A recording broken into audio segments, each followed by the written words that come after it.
What is going on, guys? It's the Mad Dragon. So we're only about a week or so away from the Six Nations, so I thought it might be fun to go through some of the teams that have been announced. I know they've still got a couple more to do, and go through who's been named in what teams and who I think is going to play well, who I think would do probably a little bit better with some alternative picks for the teams, and then overall maybe my best 15 I can make out of those teams of who I think will play the best if you can combine them to be a single team. So I thought I'd start off. The first team I happen to have here is Wales, and we'll slowly go through, England, France. We'll do them in all separate videos in case you guys are looking for a specific team. So let's start off with this Wales team. Pivac under a lot of pressure for this Six Nations. Obviously, Wales didn't do very well in the last Six Nations, and then going into the Autumn Nations Cup, they lost most of their games apart from really against quite a weakened Georgia team that didn't really turn up for the tournament, and then of course against Italy. So Pivac's job is pretty in contention, I think, if he doesn't perform too well in the Six Nations, so obviously they're going to want to do well. So having a look at the forwards,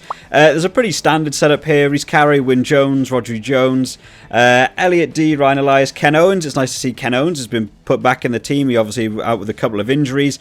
Tom Francis, Dylan Lewis, Leon Brown in your prop positions there. Dylan Lewis has been probably the most outstanding for me in that number 3 for the Wales team, so I think there's probably some good picks in that front row. It's going to be a strong front row. Wales seem to bring quite a good front row. They just need to work on their set pieces a little bit better from things like scrums and so on. Jake Ball, which I thought was a very interesting choice for this. Jake Ball, of course, has announced he will be retiring from the Scarlets and moving over to Australia with his family, and this was a strange pick for me. I'm sure there's a lot of number 4s that could be going in this Wales squad, but for some reason Pivac's sticking with Jake Ball, even though he won't be able to play next year. He won't be able to play in the World Cup come 2023. That would be the first choice. I would probably choose somewhere else there. I think it's probably worth now giving game time to someone you know will appear at that World Cup, will be able to be in the Wales squad for another couple of years. Of course, Jake Ball won't be there, so that'll probably be my first change. I would maybe look at a different lock in that position. Adam Beard, I'm glad to see coming back in.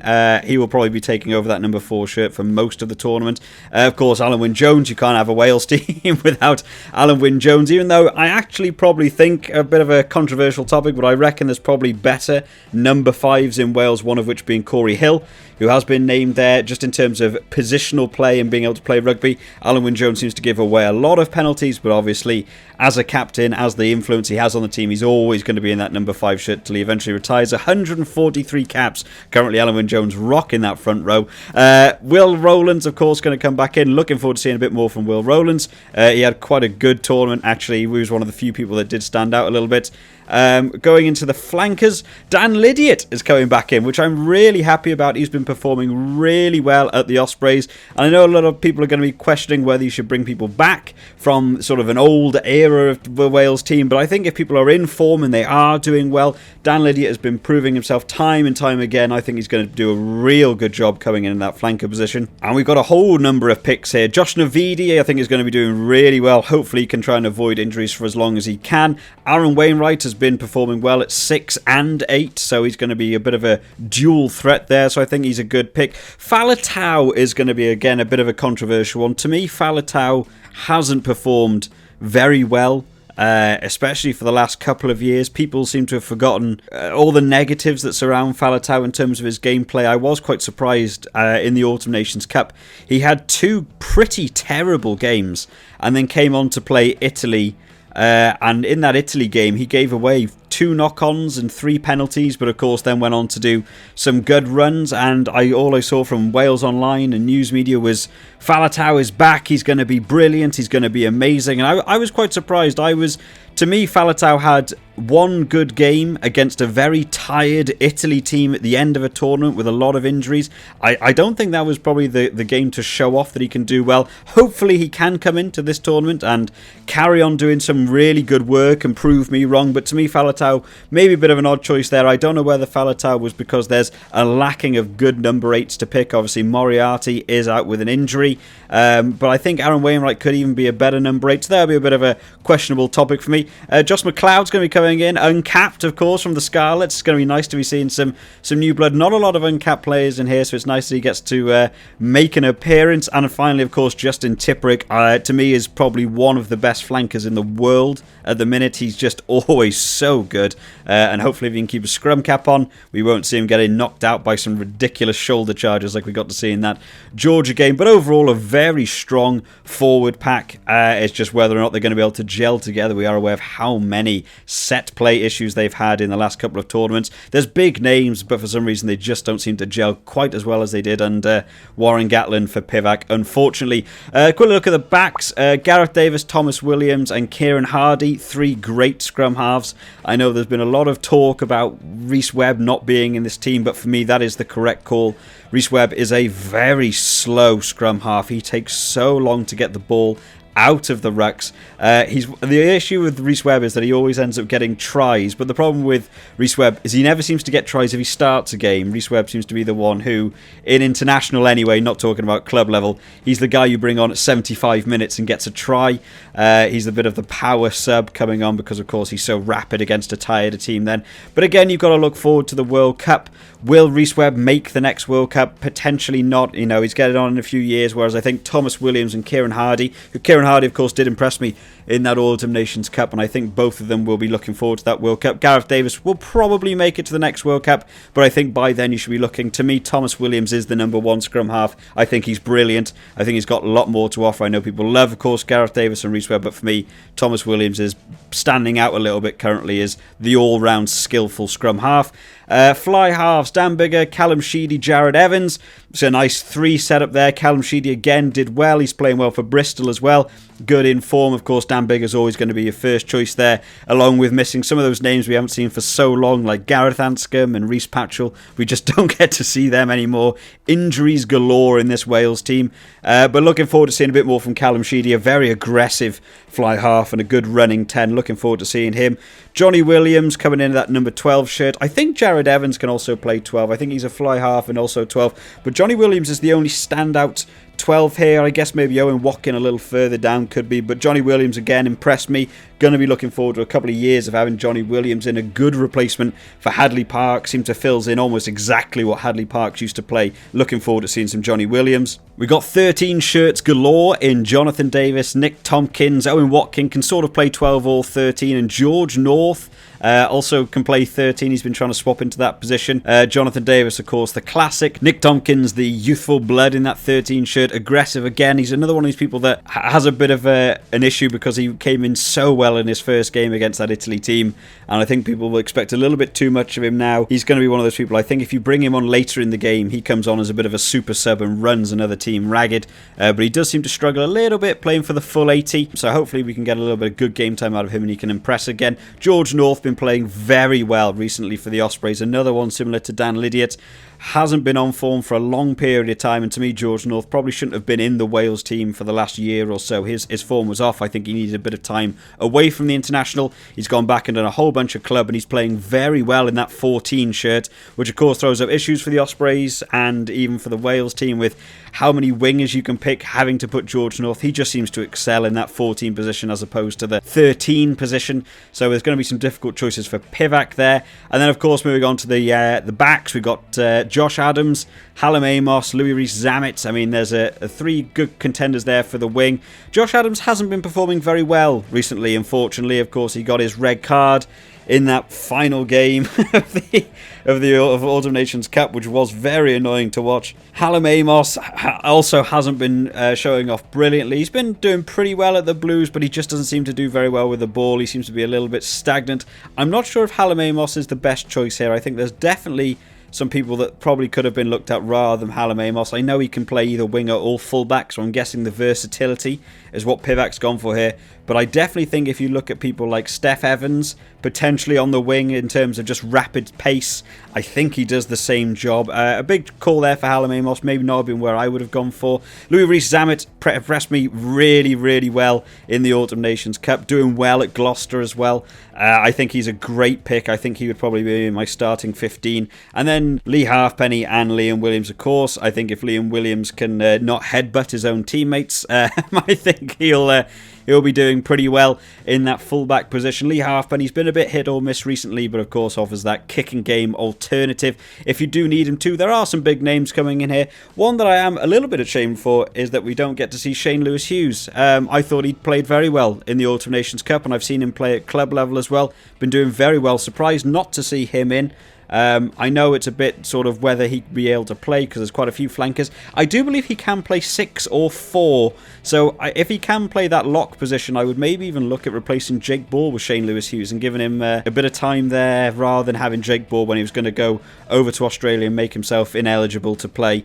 But there we go. That's the team as it stands for the Wales team. So quickly before we head off, let's end off with what I think is the best 15 that you can make out of this for a game. The team I would want to see, I'm sure people will disagree with a couple of these points. So starting with my front row, I think Wyn Jones has to go in at that number 1. I think he's brilliant, and I think out of those 3 choices, he's standing out for me as probably the best scrummager. Maybe not in terms of winning a scrum, but definitely winning a penalty at the scrum as well. Wyn Jones comes in and does very well. Ken Owens has got to be my number 2. He's always got to be a number 2. Elliot Dee's been doing really well recently. Ryan Elias has been doing very poorly in almost every aspect. And I am actually surprised he's made this Wales team. But seeing one of the recent games with the Scarlets versus Cardiff Blues, as soon as Ken Owens came on, that whole ship just became a lot more sturdy and they knew what they were doing. He's called the captain for a reason. He's doing very well. So Ken Owens has to be my number 2. My number 3, it's got to be... I'm going to go with Dylan Lewis here for my number 3. Tom Francis has been doing okay, but his set plays at scrums have been letting him down. Dylan Lewis has been putting in a real defensive effort recently, and he did pretty well in the tournaments. I'm going to go with Dylan Lewis for my number 3. My number 4 is going to be Adam Beard. That's because I think Jake Ball was probably the wrong choice for this team. I don't see what the purpose in bringing someone in just to play this Six Nations when you know they're not going to be there in the future. I would have given up another opportunity there for a different lock to come in and get some good game time leading into this next World Cup. So Adam Beard's going to be my number 4. Number 5, it's got to be Alan Wyn Jones, although I would probably say in terms of gameplay and overall ability, I actually reckon Corey Hill might have overtaken him in terms of how well he's playing currently. Alan Wyn has given away a lot of penalties in the Autumn Nations Cup and even in the last Six Nations. And of course, when we got to see that game against Italy in the final round of the Autumn Nations Cup, you did see as soon as Alan Wyn Jones went off, Wales seemed to really pick up as soon as you got to have a different lock on. I don't know whether Alan Wyn Jones is coming towards the end of his term in international, but of course he's not going to quit. He's a bit of a veteran. He's not going to want to stop at any given time. But I am going to pick Alan Wyn Jones for my number 5 just because of the leadership he brings and of course that captaincy that would come alongside of him. My 6, 7, 8, I'm going to make some big calls here. My 6, 7, 8, I'm going to do Dan Lydiate at 6. He's been playing unbelievably well at the Ospreys and his defensive effort has been outstanding. I know Pivac wants to create a big defensive team. Lydiate brings big tackles, huge number of tackles as well, jackling ability, turning over the ball, willing penalties. I think he's doing a great job. Dan Lydiate is going to go in at my number 6. I'm going to put Justin Tipuric at 7. I do believe he's the best flanker up there in the world, maybe in the top 5 in the world for flankers at the minute. He is absolutely brilliant and he puts in a great performance every game. He always puts his hand up for man of the match, almost man of the tournament. Every tournament we tend to see him in. I think he's really good. And my number 8, I think this will be the one a few people will question and get a bit mad at, but this is going to be my number 8. I'm going to pick Josh Navidi. I think Navidi again is brilliant, and I think if you have the 6, 7, 8 with Navidi at 8, he's a good running player. Again, such a strong player in terms of turnovers. You see him get over the ball. No one seems to be pushing off. I'm sure a lot of people want to see Faletau take that 8 position, but for me, he hasn't quite done enough to prove he's better than Navidi overall. So that's going to be my 6, 7, 8. Moving on to the backs, I did say it earlier on when we were talking. To me, Thomas Williams is the best scrum half in Wales. A big controversial topic. People love Rhys Ware, people love Gareth Davis. But I think the box kicks for both of them is letting them down so much. I've seen very poor box kick. A lot of the running play has been a little bit sort of selfish as well, taking a tap and go when there was no real need and getting tackled 10 metres ahead and almost losing the ball, which is what I've seen from Reece Webb recently. Gareth Davis as well seems to be getting very angry, starting fights. He had a yellow card in one of his more recent games. I think Thomas Williams is the all-round better option. I think he's a solid scrum half. He seems to have enough experience in international to not get rocked, but also perform very well at the very basic stuff. So Thomas Williams, going to be number 9 for me. Number 10, I've got to go with Dan Biggar. Callum Sheedy has impressed a lot, but to me, Dan Biggar, of course, is the man at that number 10 ship. He's got a great kicking percentage rate. He's got a good gameplay head on his shoulders in order to know where to put positional kicks and let other players through. He does determine that back line pretty well, so I think I'm still going to stick with Dan Biggar as my number 10. Going to be a bit controversial here in terms of the wing. I'm going to move Louis Rees-Zammit onto that left wing. I know he does so well in that number 11 shirt. We got to see it in the Autumn Nations Cup. They moved Josh Adams over to the 14 channel, and Louis Rees-Zammit was performing very well at that 11, and Josh Adams struggled so much playing 14. So Louis Rees-Zammit's going to come in for me. I think he's got great attack, he's got ridiculous speed, and the defensive work is nice to see from a winger, to be defensively very sound. Wales do struggle with defensive wingers at most times. So Louis Rees-Zammit's going to take my number 11. At number 12, pretty much the only option on the card here is going to be Johnny Williams. I think Jared Evans can play. Maybe Owen Watkin could take 12, but Johnny Williams to me has been very, very impressive. A very Hadley Park style, but a very, very strong lad. Takes at least 2 men to tackle him. Very, very impressed with Johnny Williams. Going to be looking forward to seeing a bit more from him. At 13, I'm going to go with Jonathan Davis. Nick Tompkins has been impressive, but like I said earlier on, he does struggle with that 80 minutes, and I think Nick Tompkins is much better currently bringing him on in the 60th minute against a tireder team. We know the pace he has, we know the strength he has. When he plays that 80 minute, he begins to peak off about the 60 minutes, whereas when you bring him on at 60 minutes, he becomes a real danger man for you. I think it's better to have Jonathan Davis on at 13, keep that set structure, keep a defensive captain in that back line, and then you probably bring on Nick Tompkins later in the game. So I'm going to give Jonathan Davis my number 13 shirt. And here's a big controversial one, number 14. I'm going to say it. I'm going to go with George North. George North has been very impressive at the Ospreys, especially in the win they had over Connacht recently, which was a bit out of the blue. Wasn't expecting the Ospreys to win that. George North proving he can do well in that 14 shirt, and that's what I'd be looking for in most of these teams, not just the Wales team. Picking people that are in form currently, right now, and showing they can play good games. He had great times actually in the Autumn Nations Cup. He had a good game against Italy in that final game. He had good games against some of the other teams. He's doing well at club level. I have no reason to not give him a shout here. Give him that 14 shirt. He hasn't been playing well at 13. I don't care what anyone says. That's not his position. He knows it's not his position. He is trying his best, but I think he works much better in that 14. And Josh Adams for me hasn't been on the cards. He's played very poorly in the Autumn Nations Cup, performing very little, not being a lot of a try-scoring opportunity, getting himself red-carded. I've seen him in the Blues versus Scarlets games that have been on recently. He's been not doing an awful lot. He's sort of standing around a lot of the time. Seems to be wanting to fight Steph Evans. I don't know what that bad blood is there, but Josh Adams to me hasn't been impressive recently. I think he could do with being put on the bench. Maybe again bringing him on later. Imagine Josh Adams coming on in the 60th minute. Who on earth's going to be able to keep up with him with a pair of fresh legs on at 60 minutes? So I think I'm going to go George North for my 14 shirt. And 15's a bit of a toss-up. Lee Halfpenny, Liam Williams is quite close. They both perform pretty much the same job. I am going to go for Liam Williams. I think Lee Halfpenny might be fizzling out a little bit. He's still pretty good in terms of the kicking game. Of course, he's missing his front tooth. I don't really know when that happened, but I did get to see that in the Autumn Nations Cup. His defensive side used to be some of the key thing for Lee Halfpenny in terms of just throwing his body on the line. I think he's getting a little bit older now, and I think his speed's beginning to slow down a little bit. His defensive game is certainly beginning to drop a little bit. His kicking is still there, absolutely. For me, Liam Williams has been proving himself under the high balls in the defensive region. He just needs to not headbutt people in the face and get his anger under control a little bit, but I think he's probably the best 15 Wales have. So I'm going to pick Liam Williams for my number 15, and that's going to be my ultimate 15 from this created team.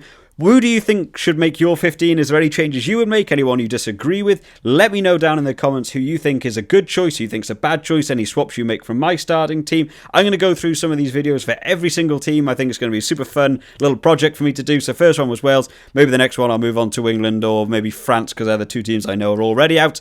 I hope you've all enjoyed today, guys. I will see you next time. Bye-bye.